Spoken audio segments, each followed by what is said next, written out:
What is up, everybody? Welcome back to the Eclectic Beard. This is just going to be a small stream, just some news I've found. I've that and also a slight apology. I haven't been able to put out videos like I've been wanting to. The family's had the flu. We've had some things going on personally here around the house that just it's kind of put a damper on on my ability to take and put out videos, and mostly due to the fact of at the end of the day, I'm kind of instead of normally where I'm taking actually doing my videos, I'm taking to doing my recording and stuff like that. I've just been like even my reactions and stuff like that in the gaming. I've just been kind of what do you call it? Kind of tensing or de-stressing or just kind of like decompressing at the end of the day. We've got one of the father-in-laws got we just got some stuff going on, but this week I'm gonna start writing the ship. I'm gonna put out videos Tuesday, Wednesday, and Thursday. I'm gonna try to take and have an interview with somebody on Saturday, a one-on-one interview. I'll take and put out the community tab and on Twitter and the Facebook page once I'm able to do that. But as far as things go, Tesla is selling they're releasing 2.65 million shares, which is kind of Elon Musk last month on the investor phone call was asked about that, about releasing more stock, and he's like, "It just doesn't make sense." And at the time, I guess it really didn't. They've got an overflow of cash right now, but it was at $500 a share at that point in time, or like $400 a share, and now it's at $800 a share. So if they take and release 2.65 million shares of stock, it'll be over $2 billion. It's like $2.12 billion that they'll be able to raise. They've got the Gigafactory they've got going up there in, or that they're building there in Germany. They've got the one that just got finished with there in China. They want to take and ramp up the battery production and things like that. So it hitting this high and them having cash in reserve makes complete sense for that. Hey, babe, thanks for stopping in. Appreciate it. Which he said some interesting stuff in that call last week or last month as well, because he was talking about how they're doing how do you put it? They're able to, some of the cars are able to take and get along like 35 more miles than what they originally estimated for the Model Y. Same thing for a couple of the other vehicles that are already out, the newer models that are going to be releasing. Like they've taken and updated the range for the Model S and the Model X with a long range plus. The Model S is 390 miles now, and the Model X is 351 miles. So it's give people a little bit more incentive to actually buy the vehicles. They can go further now. What's up, Blake? Cheers, buddy. Hope you're doing good. Cheers to Enviromental Coffee House. Y'all, thanks for stopping by. I tell you, Tesla right now, they're definitely the company to beat as far as electric vehicles are concerned. Not only that, once they get the solar cells going and things like that, it's really gonna. You think they're making money hand over fist now? Between that and the rollout of the robo taxis projected later this year, that's just going to be absolutely insane. The amount of money they're going to make. Like they've already shown with the stock going from $300 to it was at $1,000. Now it's at $800. It's gonna be probably fluctuating. Analysts have said they can see it going high as $22,000. A stock that cost $22,000 that just a couple months ago was $300. That right there shows just exactly how far they're able to take and go with this stuff. So it's quite a thing. It's crazy. Now, one of the things that people are looking forward to in the coming year, later this year, is the rollout of the Mustang Mach-E. Let's see. Yes, actually, NASCAR is looking at going towards that. They want to take and do electric, but they're going to be doing hybrids first. It is my understanding. So it's yeah, they're definitely heading that a lot. everybody seems to be heading in the direction of electric vehicles in one way or another. Some of these legacy automakers, if they're not taking and changing fast enough, they're going to be left behind, and they're going to wind up being bankrupt. There's no two ways about that. What's up, Juggalo? Cheers, buddy. Thanks for stopping in. Yeah, it's NASCAR's going that way. There's already an electric racing series where they've got the cars they're supercars. I mean, like they'll go 200 miles an hour. They're made for the racetrack. They've already got a racing series. It's all electric cars. It looks like a lot, from what I was able to gather, it looks like a lot of road courses and road type courses and stuff like that, like you'd see in some of the Grand Prix type stuff. So it's just all that stuff. Definitely, as much as people like, oh no, electric vehicles, that's still years out, or they're not feasible and blah blah blah. They're not. They've got their head in the sand, basically, is what's going on. They're not paying attention at all to what's already happening around them. So what's up, Jeremy? Hope you're doing good tonight, buddy.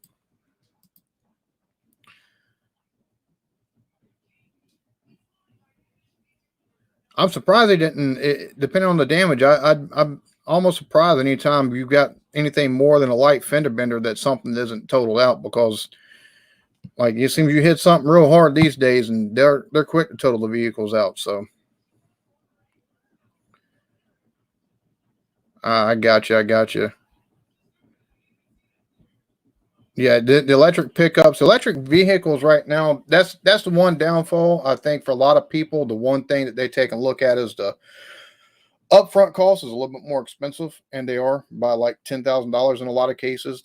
They're more expensive. However, when you take a look at the cost of maintenance and you take a look at the cost of like gas savings and things like that, they do make more sense. It's just that initial jump, unless you get something like what you've got, or you get some money that comes in, that upfront commitment for a lot of people is a hard pill to swallow. So I completely get that.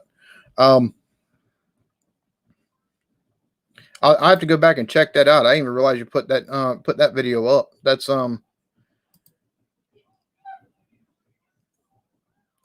glad everything turned out okay. That's for sure.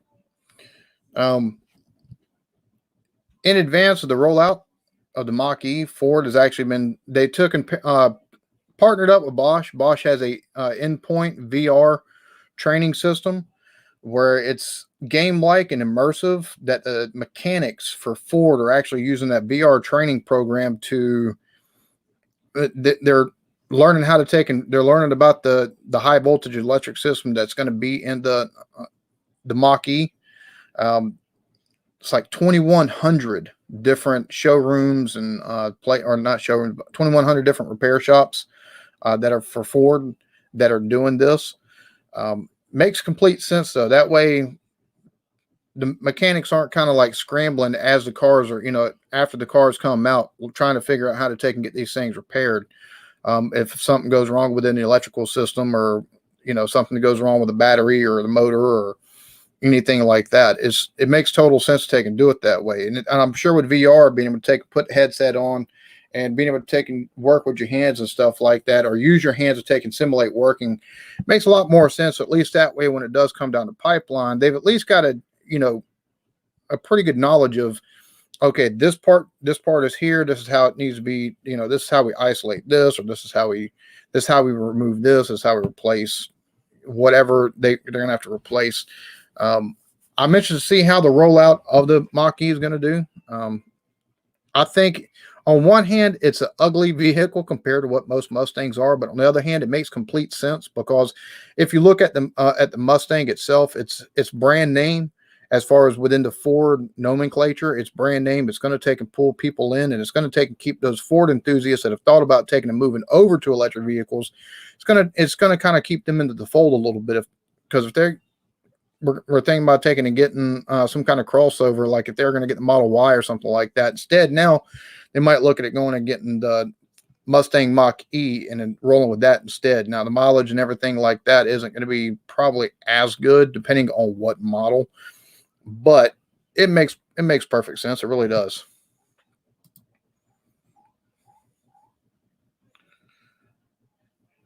Oh wow, that's awesome. Online auto auctions for dealers. I've always wondered how that kind of works because it seems like it seems like that could be a headache because not only do they probably got a lot of people from out of state that are actually doing the online auto auctions and stuff like that.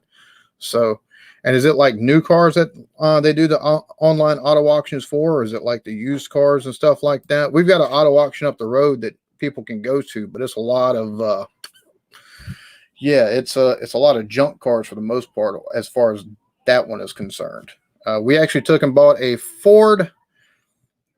What was it? It was a Ford. It was a station wagon. One thing the wife told me not to buy was a station wagon, and the one thing that we could afford that I bought was a station wagon. She wasn't too happy, to say the least. I'm sure she could tell you a lot more about that. Oh, the wife is wanting $100,000 vehicle. That's another thing everybody's looking forward to is that Hummer. They're going to be showing that in May, which I find it ironic if you I understand building up hype and stuff like that, taking and teasing stuff and getting people hanging on about okay, what's it going to look like? What specs is it going to have? They've already said 1,000 horsepower. I'm gonna tell you right now, the old Hummers, they were expensive. I can't see the new ones being cheap. That's at all. I can't see them being cheap at all. So, well, yeah, that's the thing, Juggalo. The new one's going to be electric. It's not going to be gas. I'm waiting to see what the mileage on this thing is going to be because the old ones you get like 15 miles per gallon unless they put like a really big battery. I mean, they could do 120, 140 kilowatt hour battery on it. I could see them taking and getting 250, 220 miles on it or something like that. But it being a Hummer, just having that nameplate, a Hummer on there, that thing is going to be expensive as all get out. That's one thing I do know. Yeah, see, she was pissed off. She told me no damn station wagons. I guess the good thing was it didn't have the wood panel siding. I mean, I could have gotten an old Chevy Caprice station wagon. That'd have been a lot worse. I mean, the station wagon I did get was a piece of shit. So, I mean, there's that too. What's up, Bambu? Cheers, buddy. So, the Lightyear 1 and the Sono, the Sono Scion, both of those have electric panels on them. The Lightyear 1 it's supposed to be like 70 kilometers a day that they'll be able to take, and supposedly, now this is everything, if everything's working efficiently like they're talking about, it's like 50 or 70 kilometers a day that it'll take and charge up, that you'll be able to take and get off of just charging with the solar panels. They got them on the hood and the roof. Sono Scion, same thing. They've got the solar panels plus their plug-in. So yeah, they've got those, but I think those are mostly European vehicles at the moment. I don't see any plans of them taking and coming to the U.S. as far as I can tell. And if they do, if I'm not mistaken, I know the Lightyear one's expensive. So yes, I did ask if you wanted to drive it home. Yes. Solar Harley. Now that would be pretty cool. I think you probably just like saying Woody there, Steven. The one good thing about the old station wagons, though, especially the ones with the seat in the very back that's turned the opposite way, where you've seen the vehicles that were behind you, just if your parents aren't paying attention to faces you could make at the people that were driving behind you, and see their reactions, they take and drive by, honk the horn, flip off the parents. They're like, "Hey!" Your parents are like, "What's their problem?" You're back there, trying not to snicker and giggle too much. So, one of the other things is that I took and come across, I thought was kind of interesting. French utility company, EDF, announced a majority stake in PodPoint. It's one of the UK's largest EK charging station or charging companies. Them and Legal and General Capital. Legal and General Capital held 13% of their stock or their stake. Now they've increased it to 23%. So with the controlling interest and another 23% from Legal and General Capital, PodPoint is jointly owned now basically by two separate companies. The press release was EDF has acquired a majority stake in PodPoint, one of the largest electric vehicle charging companies in the UK, as part of the newly formed joint venture with Legal and General Capital.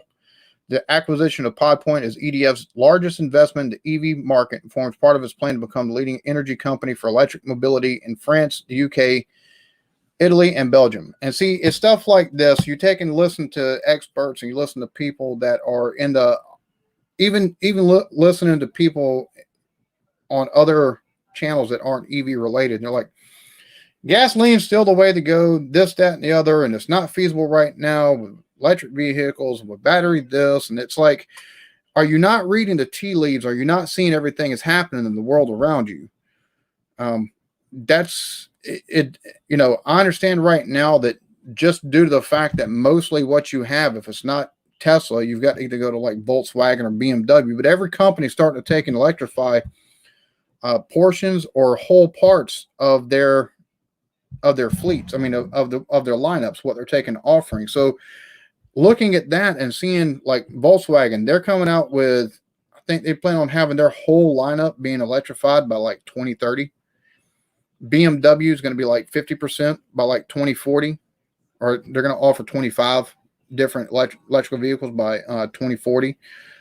Even Ford, other than the Mach-E and the electric Ford F-150, they took and put, if not mistaken, it's like 500 million into Rivian. They're going to be using the platform that Rivian's using for the R1T and the R1S as a platform for their electric vehicles in the future. GM, they're coming out with a Hummer. They plan on coming out with a GMC, with the not the Silverado, but their GMC Sierra or whatever. They're taking in, everything's going to be electrified, and a lot of these companies are already behind the 8 ball. They're already lagging behind on a lot of this. The CEO of BMW has done stated that they are not CEO, or not BMW, but Volkswagen has done stated that pretty much the auto industry is behind the 8 ball on this. The company itself has maybe a 10-year window to take and get things right, and that's to get it right to hopefully survive in the coming electric vehicle market. Not only do you have electric vehicles, you got autonomy, and they can take and say all they want. Oh, that's years down the road. Well, if it was years down the road, then why are you making these vehicles where they've got lane assist, where they can park people? You can't tell me that none of the, this stuff is so far away that, it doesn't make sense to take and going ahead and do this stuff now and going ahead and switch over and invest in that technology. You're already behind 8 ball on technology anyway. So, that's just, it's crazy. And exactly. And a lot more. Thank you, Environmental Research or Environmental Coffee House. I appreciate that. I really do. But you're right. Not only BP, but even like a lot of the utility companies across the nation, they're taking a start to go to solar. You're starting to see more wind farms and things of that nature. You're starting to see people, even with the loosening of the regulations on coal-based plants and stuff like that, you're seeing these electric utility companies get away from using coal and using fossil fuels, and they're starting to use solar and wind and things of that nature. And one of the things I used to point to that now it's a moot point is the fact that back in a couple of years ago, Nevada, back in Nevada, they took and there's one of the utility companies out there actually set up a massive solar field, and they wound up having to take and shut it down because it wasn't providing enough to take and actually power the grid. Well, that was 15 years ago or 10 years ago, and the solar panels now are a lot more effective. And if they're able to take and actually get graphene or whatever, once they're able to take and get the technology down to where they can use that for the solar panels, where instead of one with the solar panels they have now in that buffer zone, instead of releasing just 1 electron, it'll be 3 electrons. So you're going to have a lot more power. You're going to have a lot more power released that way using solar power. So, I mean, all this stuff is coming down the pipeline.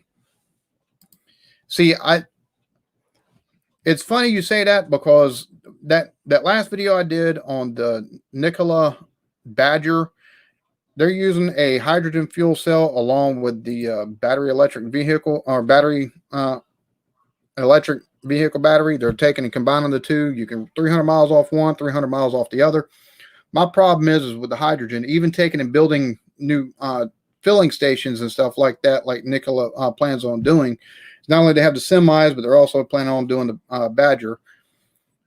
My problem is the fact that you've got the volatility of the hydrogen itself.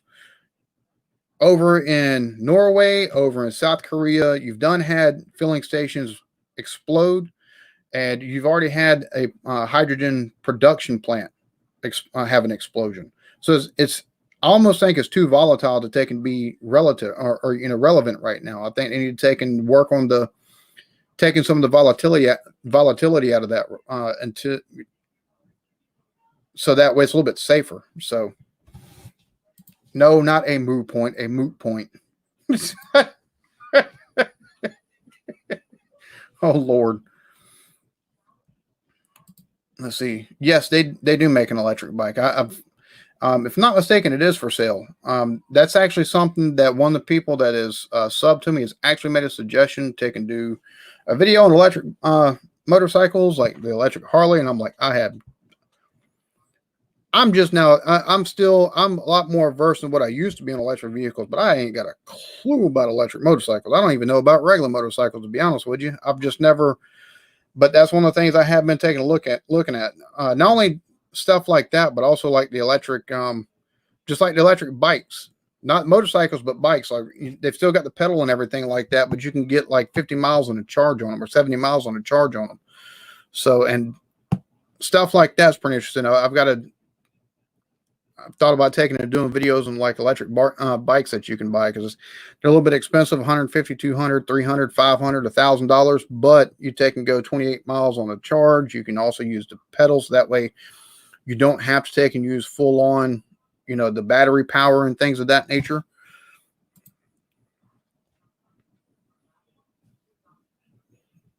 Solar battery packs, Tesla, Australia, more efficient, reliable than peak plants in the grid. Well, see, 10 years ago, that wasn't the case, though. 10, 15 years ago, that wasn't the case. They've made a lot of advancements into solar cells themselves. It's definitely not. It definitely wasn't the case then. It is now. It makes more sense. That's the reason why you see a lot more electric companies actually moving in that direction now. There's a couple bikes that actually have the I don't know about the axial flux hub motors, but there are a couple bikes that do have hub motors in the wheels. That takes and works in conjunction with the electric batteries. That's one of the things that I've actually looked at, because I can't remember the company at the moment. I've got everything saved in my bookmarks, but they pair the hub motor with their electric, the hub motor with the electric with the battery, and it can get up to like 30 miles an hour, and it can go like, I think, 50 miles on a single charge. And that's if you don't want to take and use the pedals on it. So, oh, awesome. Well, how's that work for you? How's that run for you? And how often do you take and switch between using just the battery power and, using pedal stuff? They've also got mopeds that are electric mopeds that are electric bikes that look more like mopeds without the actual pedals and stuff like that. So, let's see. Text moves so fast. Exactly. And I think that's part of my problem, because sometimes I go to do a video, or I'm trying to take and look for ideas for videos, and it's just, there's so much out there trying to figure out what's the most impressive or what makes the most sense. Sometimes is I think probably the hardest thing about making these videos sometimes, because I've concentrated just on the vehicles and things of that nature, but the tech, like even the battery tech, like with the glass quantum batteries that they're researching right now, the different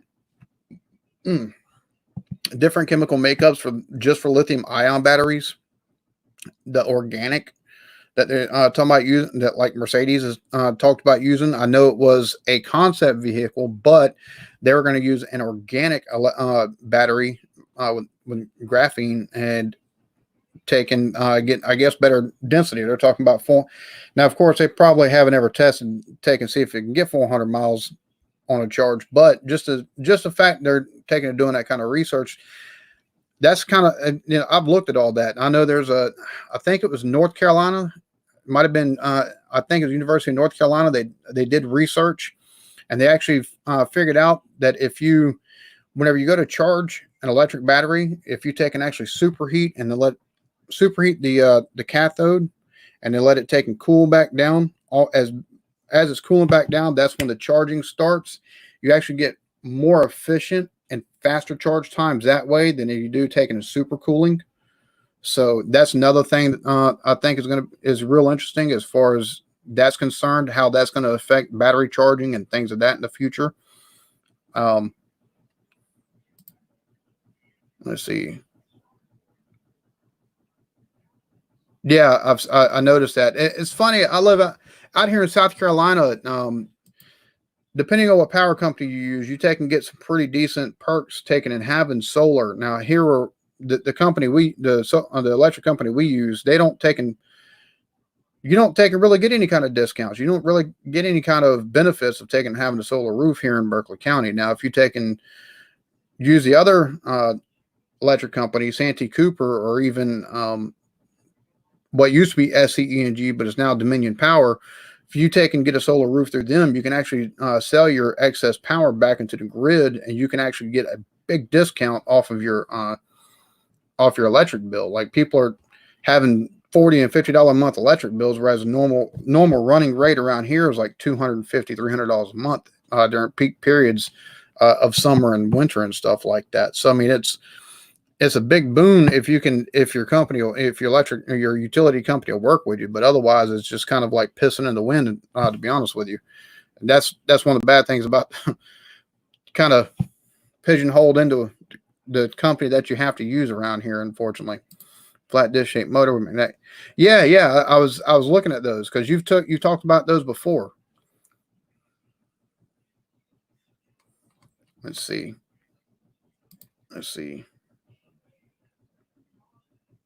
Oh my goodness. That's still pretty good though.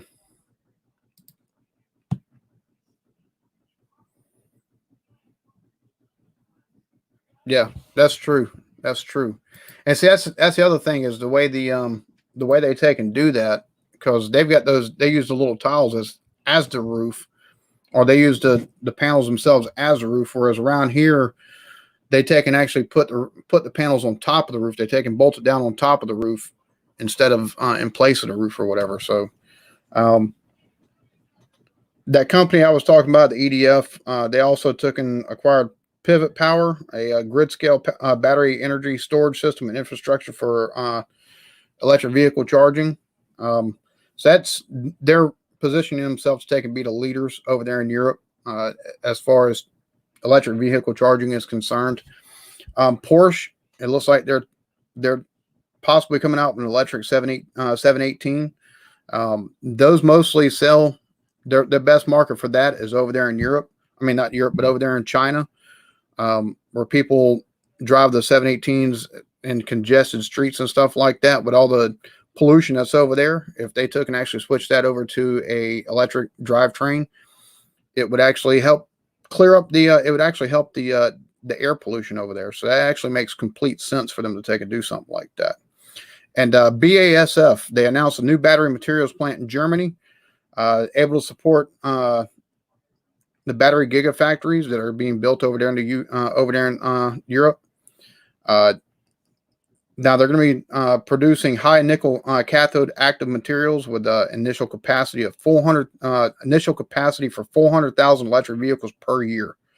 Its other plants are going to be supplying battery materials too. The ones over in Finland and in Asia and in the U.S. So it looks like maybe some of the shortages and stuff like that we've seen for electric batteries might start coming, drawing down a little bit, and might be more supply, which hopefully would better supply for some of these companies. Maybe the prices of some of these electric vehicles will go down some. That'd be nice to see.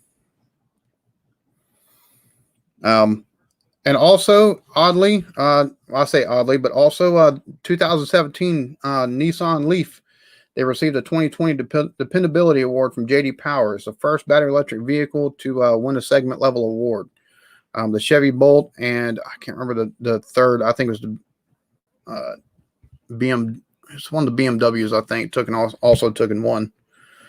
Took second and third on that. So biting. Oh, you talking about the M-Bite?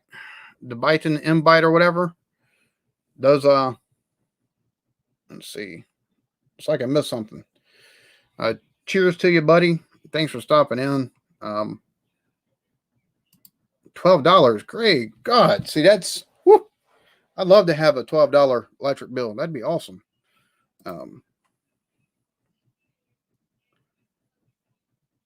See, that's good if they're able to take, if they don't have any problems in winter, because that's one of the things that people off grid they take and have to deviate, have a variance in what they use and when they use it a lot of times when they're off grid like that. Let's see. Don't have net metering. Now, if you're talking about like the Lucid Air, that's a nice looking vehicle, but my God, that screen that's across that thing is just absolutely insane. Like 48 inch screen across the dashboard. That's just, you think we have problems now with people riding down the road and taking a plane on their phones. Give them something like that. Great God, because it two separate things to it. I mean, you got the driver's side and you got the passenger side. The passenger gets playing with it too much and distracts the driver. I just don't see where something that big is a good idea. I really don't. Now I could be wrong and it could work very well, but just something that big just seems kind of great goodness. So, yeah. All right. Pretty much that was all the news. I'm glad everybody's been chit-chatting back and forth and stuff like that. I say, I'm sure as they go along with the electric vehicles, the more we see coming out from people, I'm sure the more innovations we're going to see, and the regenerative braking is going to wind up taking and actually being a lot more efficient and put more power back into the battery and stuff like that. And so, but that's basically all I had. All the news I had. Like I said, starting this week, Tuesdays, Wednesdays, and Thursdays. That's when I'm gonna start putting out videos. It'll be 6 o'clock Eastern time every evening. Saturdays, I'm gonna start taking and doing. I'm gonna start doing every other Saturdays, like 9 o'clock Eastern. I'm gonna try to do one-on-one interviews with people. I got a buddy of mine that's worked and actually worked at a manufacturing plant, taking and making and building batteries, like you see in the electric vehicles and stuff like that. I'm gonna have him on and some other people. I've got a buddy that takes them. It's different, but he works in ham radios. He's also worked with like cathode, with old like ham radios and taking and putting together taking and finding cathode tubes and taking them, just getting everything, as far as that. So it's more electronics related. I'm going to try to take and do more tech videos along with electric vehicles. I love I might start taking and highlighting some interesting computers that are coming out that I find interesting. Because that's another thing that I'm real big into is computers. But yeah, so about every other Saturday, 6 o'clock or about 9 o'clock Eastern, I'll take and have one-on-one interviews with people. Every Sunday, I'm gonna take and do this about 8:45 Eastern time. I'm gonna start doing this on Sundays. Do a live stream about 30-45 minutes or something like that. Just whatever news I found throughout the week that I want to take and go over and talk with y'all and everything like that, because I've enjoyed this. I enjoy doing this. Let's see. I think so too. I think next 2 to 5 years, I think also the innovations that we're going to see, especially as far as autonomous driving is concerned, because Tesla's not the only company that's working on autonomous driving. I think in the next 2 or 5 years, you're going to see some of these companies like Waymo and even like Cruise and stuff like that. I think you're going to see them start lifting some of that geofencing they've got and start broadening out a whole lot more. So even if it's citywide, so that you have to take and do it, they do it city to city instead of just like certain sections of places. I think you're going to see that become a big thing. And I think you're going to see I think about the next 5 years, you'll see Uber go to autonomous driving. And so between that and then Tesla with the robo taxis and people being able to use their the FSD feature once it's fully rolled out, they can use it so they can actually earn income with their vehicle. So I think the next 2 to 5 years is really going to take and tell the tale of where we're headed technologically. Especially if they can get some of this battery tech down, and we can see the increases in mileage and things like that. Not only the increases in mileage, but also increases in efficiency and everything like that. So, yeah, the auto driving kind of scares me too. But at the same point in time, you take a look at it, and here soon, once they have everything down, it's going to be to where you won't have to worry about human error, because all those computers process stuff, all the computers and the sensors will process stuff way faster than our brains and our eyes can see to take and react to anything. So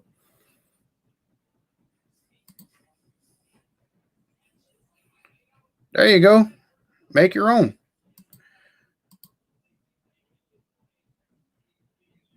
Oh, so that does suck. It's going down to New York City.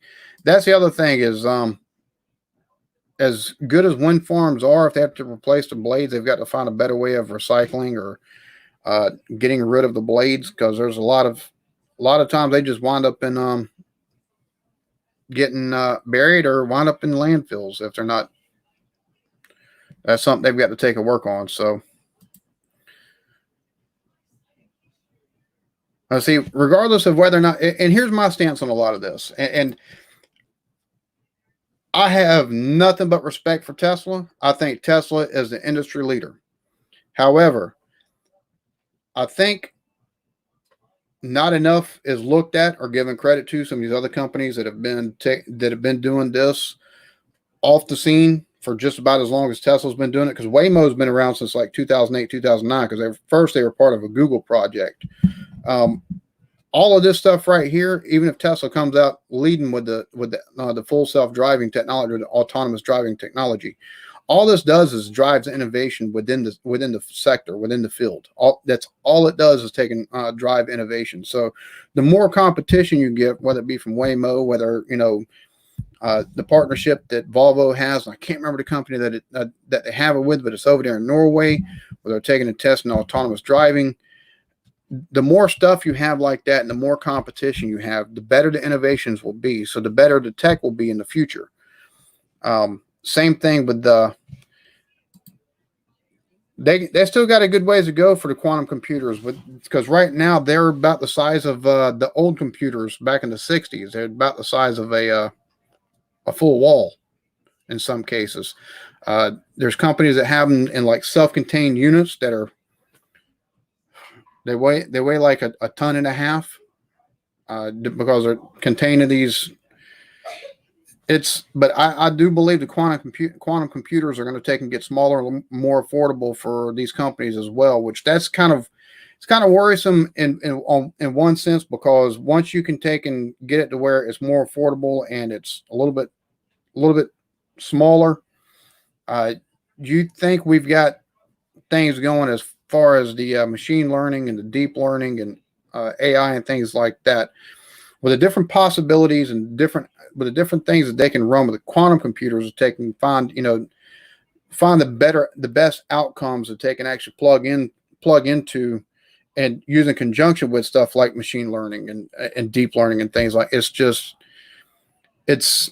kind of scary where we're going as far as technology is concerned, because we've all seen that movie Minority Report back in the day, where basically if the oracles thought, which the oracles are going to be computers, if they thought that if they sent you had and they're already talking about neurotransmitters, they thought you had if they seen that you had a thought of committing a crime, whether it was just in passing or whatever, then you committed a thought crime, they'd come lock you up and things like that. You had no more free will. Kind of worrisome where we're headed with technology a little bit, if you ask me, but hey, what do I know? It's also exciting, just as exciting as it is scary. This is stuff that we used to see in sci-fi movies. This is stuff we used to see in sci-fi movies and dystopian movies of dystopian futures. They they had this kind of technology, but now we're actually living in an age where this technology is coming to fruition. So it's just interesting to see.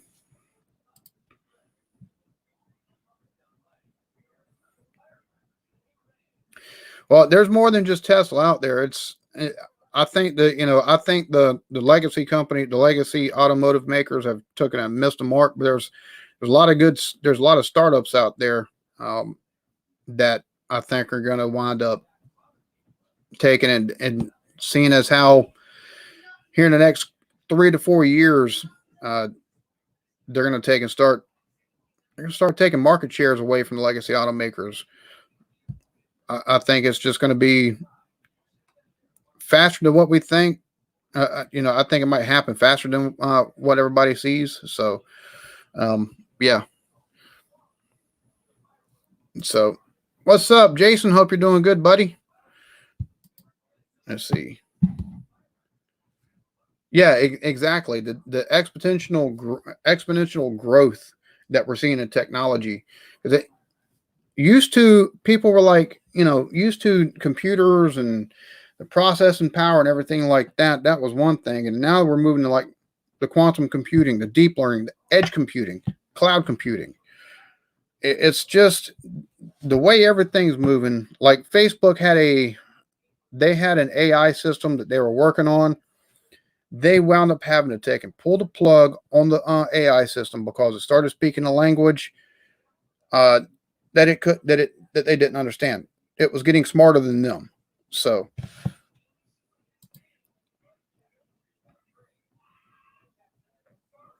I hear that. The older you get, the more your brain gets on weekend mode, or just it's harder to take and pull from that Rolodex. Just saying. What's up, Mr. Furry Phillips? Hope you're doing good, sir. I hear that, Nave. Party line phone. Yeah, I agree. I think, and like I said, as far as all the environmental stuff, I don't get too much into I try not to talk too much about the science about all that because it's it's very divisive. You got people that agree one way or the other. I'm not trying to take and get into that. I believe we all do have to be good stewards, though. You can't take and you can't take and do things and disrupt the ecological system without there being some kind of repercussions. Just you got to take and if you're gonna take and have an industry and you're gonna put it somewhere, you have to make sure you got to be a steward of the land that you're on and that's around you, so that way you don't leave too big of a footprint. You leave your footprint on the business side of things, not on the environmental side of things. So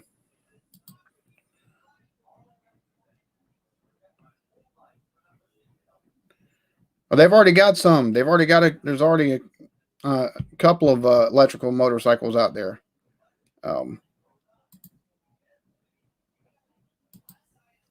So I'm gonna go ahead and I'm on.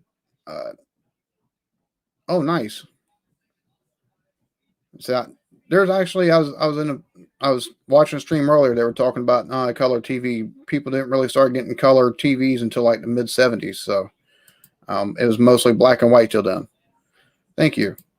So I'm gonna go ahead. I'm gonna go ahead and end the stream here. Like I said, I finished with the news that I had. I've enjoyed talking with y'all. Like I said, next Sunday, 8:45 Eastern, same time, do this all over again. So Tuesday, I'll have a video coming out. Same thing Wednesday and Thursday, and then we'll hopefully I can have somebody lined up for Saturday. If so, like I said, I'll put it out there on Twitter. I'll put it out there on the community tab. I'll do that, and y'all all have a lovely evening. Peace.